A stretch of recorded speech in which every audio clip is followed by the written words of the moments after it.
Okay, so hi, welcome everyone. Thank you for coming for this session. So I'm going to present data from my pilot study that I did as part of my PhD research.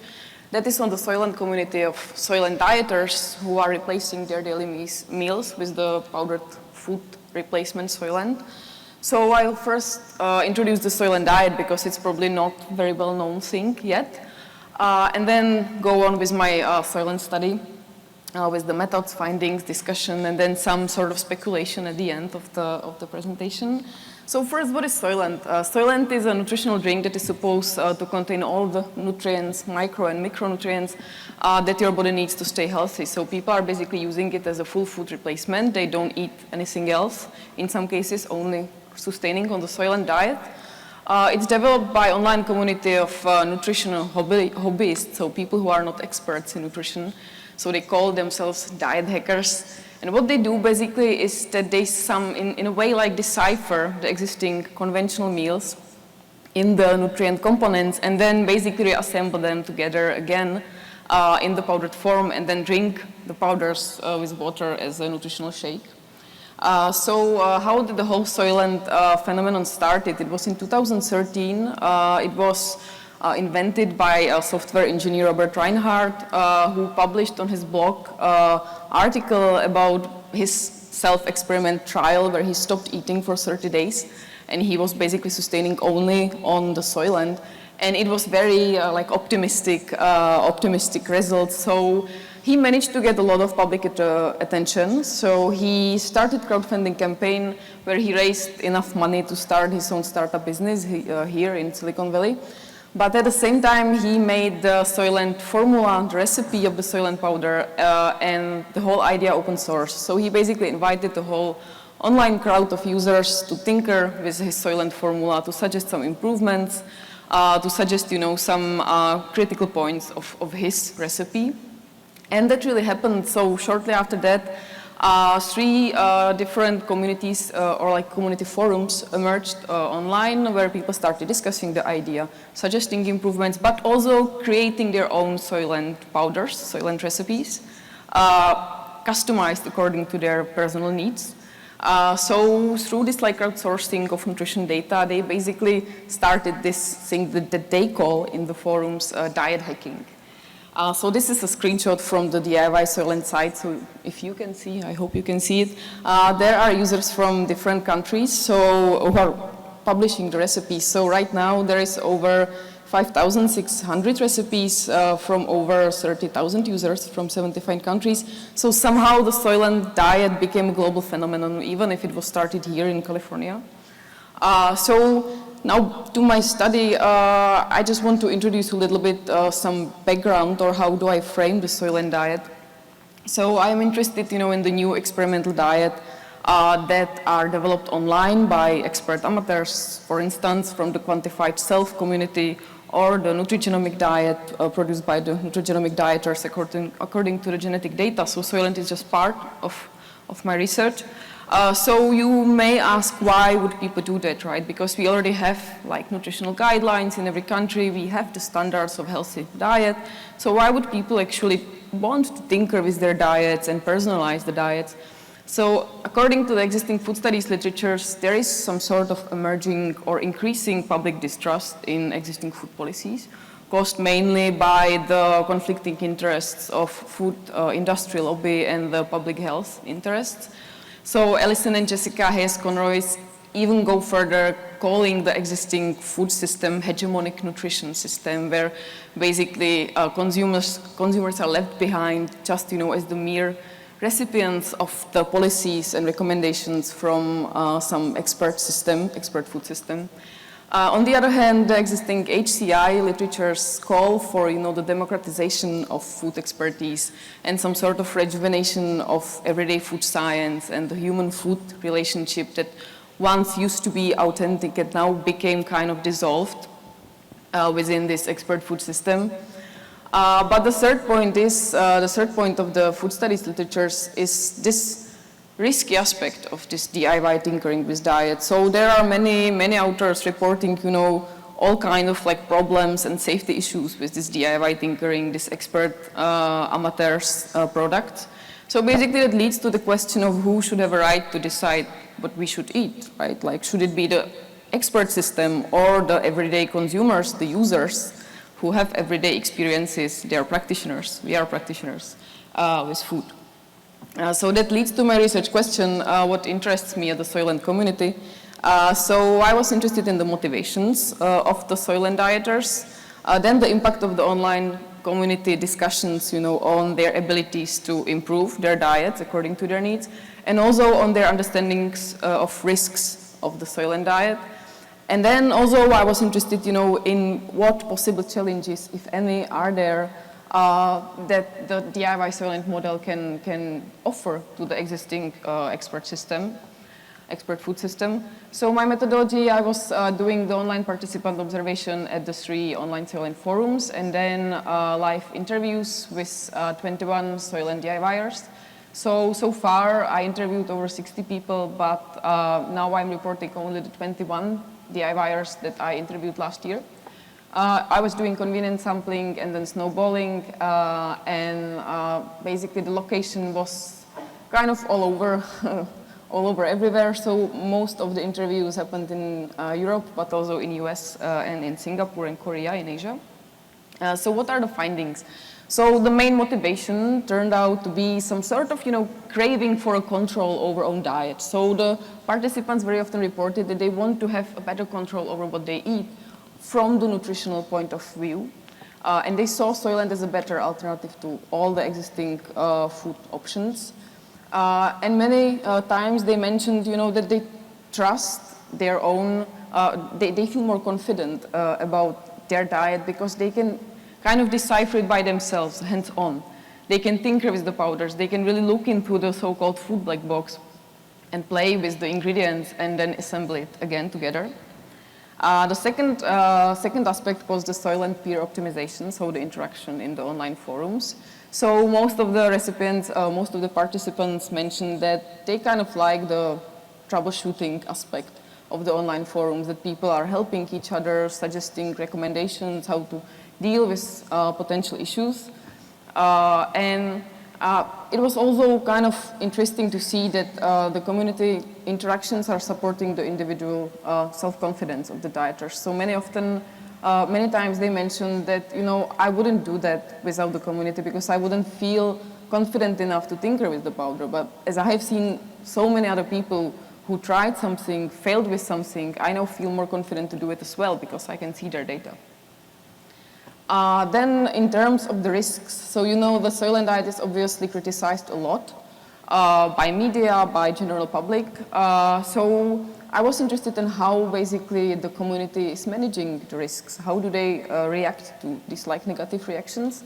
So most of the respondents were aware of the risks. So they mentioned, I know that there is no long-term research health study or clinical trial on the Soylent diet. But still, I believe it because I doubt that people who are eating in McDonald's or eating potato chips, junk food, care about those things as well. So why would we care about this with Soylent? And in the online forums, you can see that the people are kind of alleviating the doubts together. They are trying to put down the other food options, saying that, Soylent is not so problematic. Why are people so crazy about the potential dangers of the Soylent diet? So that was interesting finding for me from the point of the collective rationalization view. Then in terms of the hacking of the hegemonic system, it was pretty clear that nobody from my recipients, participants was interested in having some larger social impact with the diet. So people were mostly interested in the improvement of their own personal diets. So I can conclude that Soylent should probably not be called food activism because it's really more personal-oriented thing. Pavel, one of the recipients, for instance, mentioned that, I don't want to solve any political, large social issues with the Soylent, but then I think it's important because of its educational potential, because I've learned a lot, actually, through the tinkering process. And then led me to some new, previously unexpected finding that there is some impact of the Soylent diet on the nutrition literacy of the Soylent consumers. And some aspect of peer and hands-on learning that the users are experiencing.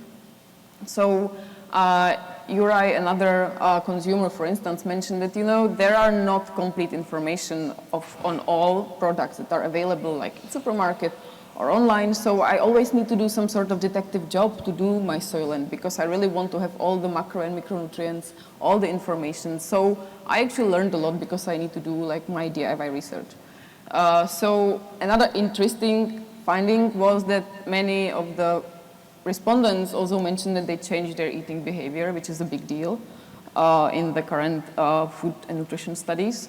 So like Herman from Germany, for instance, mentioned that, I don't need to go to the supermarket so often anymore. And if I go there, I kind of trust myself more. I think that I'm more aware of what should I buy and what should I not buy. So all these findings were kind of optimistic.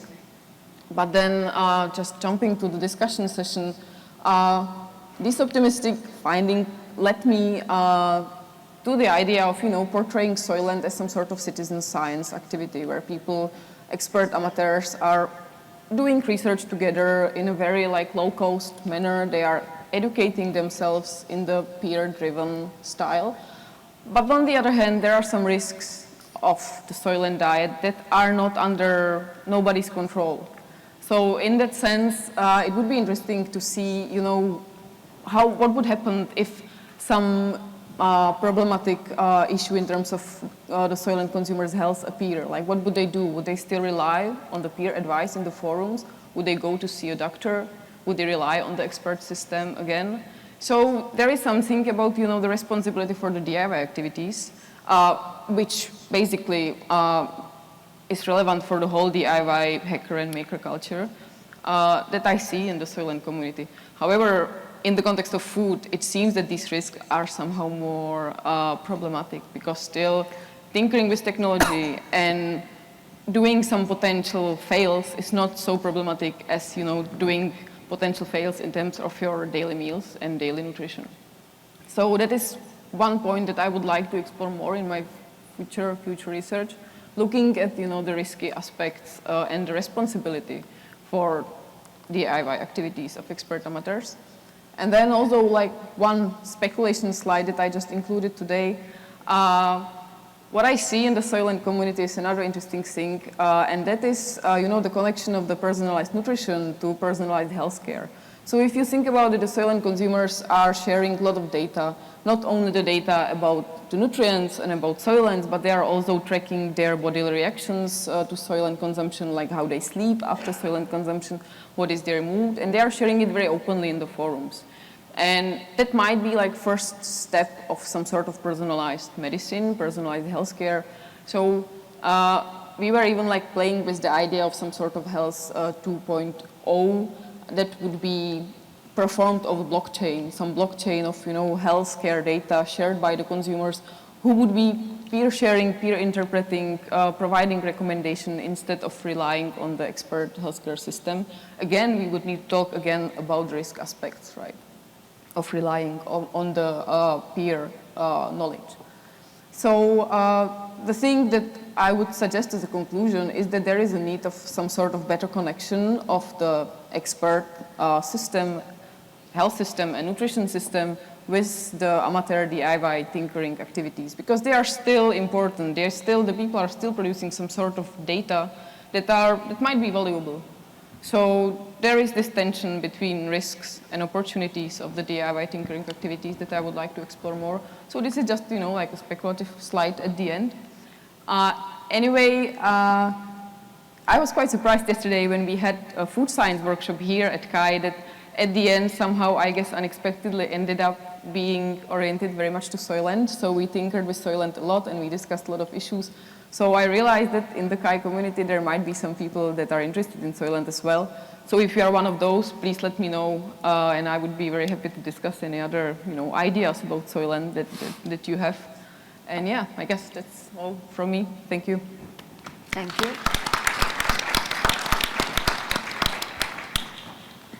Do we have questions? Yes, please. Hello, Enrique Encinas from Northumbria University. A fascinating community, the Soylent user community. I'm very interested in knowing a bit more about them, especially about the fact that you describe them as DIY food hackers. Did they belong to the DIY community before also? Were they also like makers? Tell me a bit more. Yeah, that's a good question. It was interesting finding for me as well. So first I started the research in hackerspaces and makerspaces. But then after the time, I'm researching the people already for 2 years. So I ended up interviewing also like breastfeeding mothers, or people in Singapore who came like expats and were like unaware of what to eat in Singapore, so they would rather rely on Soylent. Or athletes. Last week I interviewed professional triathlete, who was like relying on Soylent during the marathon runs. Also people with allergies, lactose intolerance, these kind of things. So the potential population, Soylent population, seems to be quite broad actually. So I would no longer portray it solely as a geek food, like tech-driven food, although that was the initial image of the Soylent diet, right? Thanks. Hi, Sam from Carnegie Mellon. This was really great. We've actually looked at some stuff in school just to talk about design fictions, and this was a very big thing. And I kind of had 2 points. One being, I know you talked about people being very personal and not talking about politics per se, but I've read some things as it Soylent being as cheap as possible and possibly being something to alleviate world hunger. And I don't know if those are divergent kind of focuses. But I don't know if you that came up in research at all, or if you saw anything about that. You mean the use of Soylent for people who are starving? I mean yeah. There were some attempts to do that. In 2013, there was also one person who sent package of Soylent to Philippines, suggested that, we are going to, solve the hunger in Philippines. That was actually, I mean, from my very personal point of view, a little bit ignorant, because sending box of white powder somewhere where the people don't really know what it is, that's actually exactly what I'm trying to criticize with that research. But there were some attempts like that. Also discussions, about the convenience of sending Soylent as a powder somewhere into the developing countries. But then the problem would be water, because you need clean, unpoisoned water to do that. So then again, if you ship Soylent mixed with water, you go back again to shipping normal food, right? So yeah, it is a topic, it is a theme that is discussed in the community, but yeah.